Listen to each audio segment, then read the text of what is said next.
nations and clans and tribes, etc.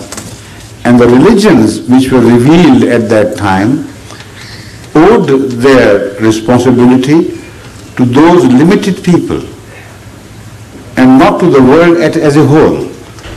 So no universal idea could have been born at that stage of history, and it would have been completely out of date if it were mentioned in the religious books of that period. So the Holy Quran again throws light on this subject and says that teachings are always perfect in relation to the time to which they are revealed. And they differ. And they meet the demands of the times perfectly.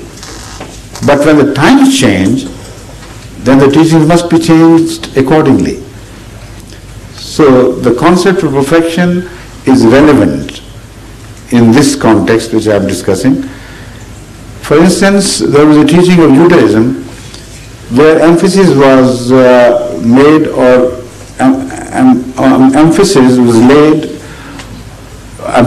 emphasis lay on revenge.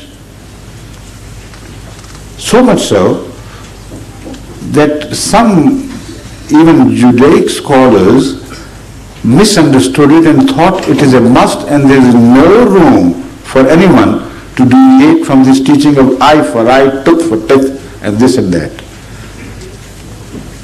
While the Holy Quran, speaking of the same, mentions it to be a necessity of the time.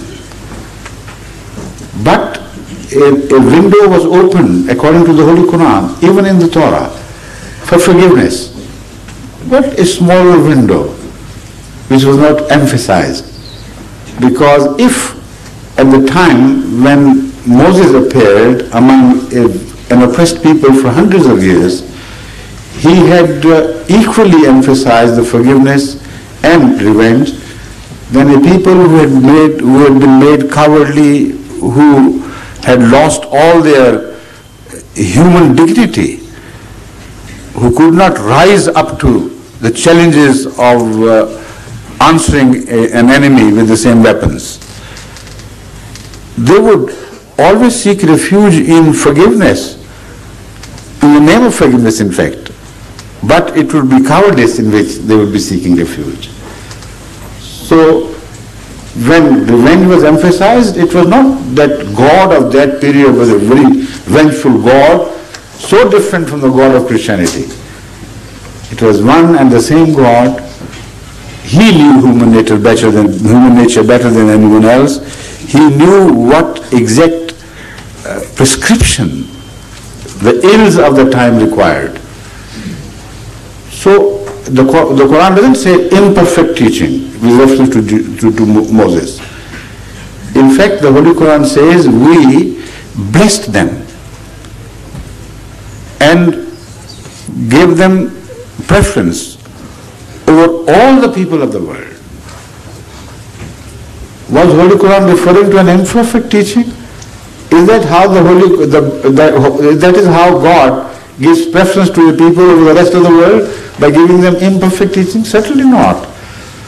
What is meant, as I have already been mentioning, as already been emphasizing, teaching is perfect in relation to time. Then comes the period of Jesus Christ. A long history of revenge has already hardened the hearts of the Jewish people to the state of stones. And that is how the Holy Quran mentions it. But it creates also hope, even in those stony hearts, and says many a time one finds that from the hearts of the rocks there spring forth the water of life.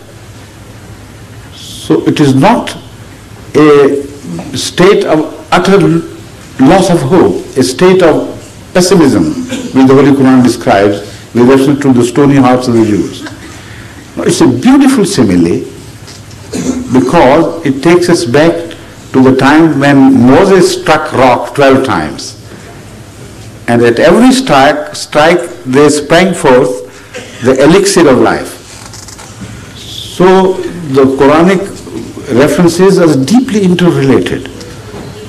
So it says that it has happened before. You saw it in the material world, a miracle of Moses, that when he struck rock, water sprang forth. Why have you lost hope in your own stony hearts? Here is Jesus, who could repeat the same miracle over and over again. And from among you would be born people who would emphasize forgiveness and forsake revenge of their own free will.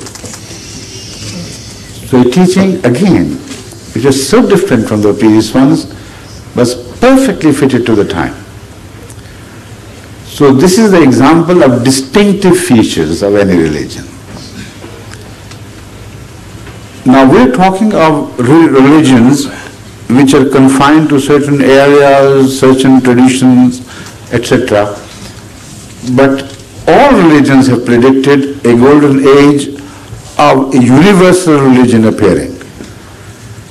Christianity speaks of that age, of course, but only with reference to the second advent of Jesus Christ, not with reference to another universal religion being born.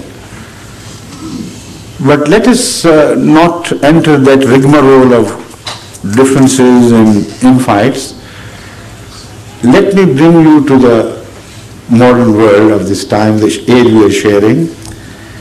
If there is a religion already born, which can fulfill the requirements of man as whole, what additional features should it have?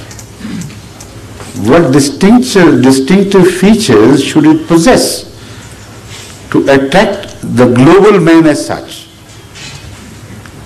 Refer this question to yourself and then read the small booklet I was referred to, and when we meet again, inshallah, we'll discuss your reaction to that, and if you're not satisfied, I'll be available to answer any further queries, please. Thank you.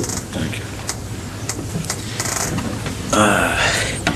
With due respect again, this question, please don't take it as impertinent, but this rises to my mind, so I'm asking as I'm here now. There are people who are non-believers, you have been saying that already, but they follow all the rules, commandments and good things taught in the religions. They follow that. How would they be dealt with on Judgment Day? Although Allah is merciful and forgiving, we have been talking about forgiveness now, and gracious, but wrongly or rightly, I don't know, I am told that whoever is an enemy to Allah, Allah is an enemy to such disbelievers. So Allah, I don't think Allah is enemy to anybody. And then there is a humiliating punishment for the disbelievers, and disbelievers will be put into fire. Now, will you please tell us now this forgiveness, mercifulness, and this punishment? First of all, there is nothing to apologize for. There is a very fundamental and important question of universal applicability, which you have addressed, and you have granted me an opportunity to answer this question for the benefit of all the guests. So I am grateful to you. There is no question of your seeking forgiveness. First of all, on the issue of such people who are good, basically, soundly good people, who believe in revelations, whatever they believe in, but only in relation to God having given these injunctions, and follow them honestly. What would happen to them? How would God treat them on the Day of Judgment? Now, this is a question which was raised, perhaps to your surprise, 1400 years ago by God speaking to Prophet Muhammad, peace be upon him.